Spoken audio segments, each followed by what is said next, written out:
My dad was just full of life. He was tough as a nut. He never say never, never say die. He lived life 100 miles an hour. He was a workaholic, but he loved it. He said he never suffered stress, but I think he just was driven. He was so driven. He wanted to be the best he could possibly be, and he wanted to make the people around him the best people they could possibly be. Well, first melanoma presented as mole, and it was a changing mole.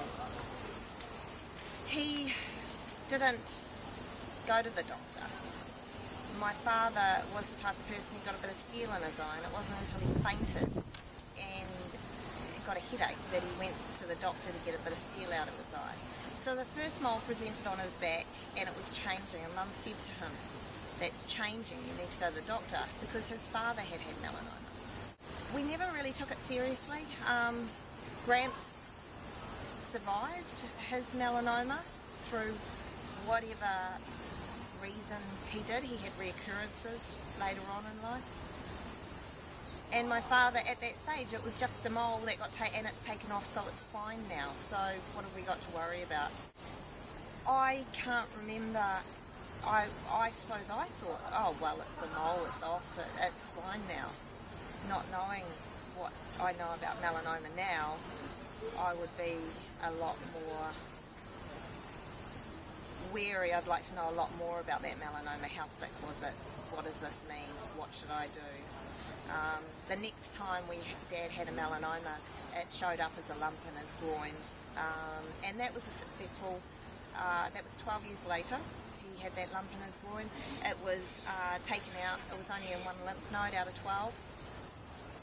So it looked like it was all fine, and then a year and a half later was when he got melanoma back, and it wasn't a good experience, and metastasised. He achieved an incredible amount in his life.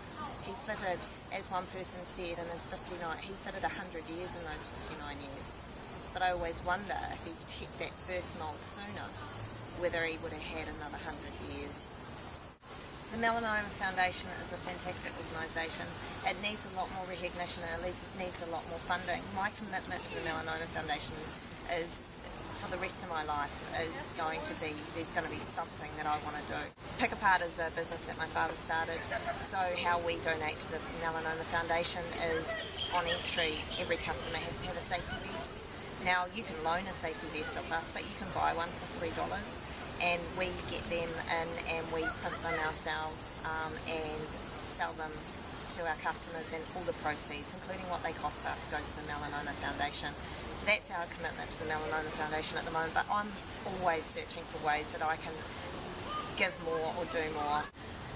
There's so many people out there that are getting affected by this now. As our population ages, as maybe the ozone layer gets more compromised, there's more people suffering from melanoma now than ever, and we're number one in the world. And who knows that? Like, probably people that are affected with melanoma knows that, but who else knows that? And everyone thinks that a mole is just a mole, and if it comes off, you're going to be fine. And I know the Melanoma Foundation really wants to get more awareness out there, and awareness is the key. Once we know about this, we can fight this. Once more people get involved, we're going to find more therapies, because the minute you start looking for something, you start finding more answers.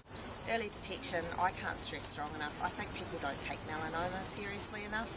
If my dad had got that melanoma off without letting it change for 6 months, I might still have my dad here today. And considering I'm living on his legacy, I would love to have him here every day, seeing what I've achieved, how much I've grown as a person, how much better he made me as a person.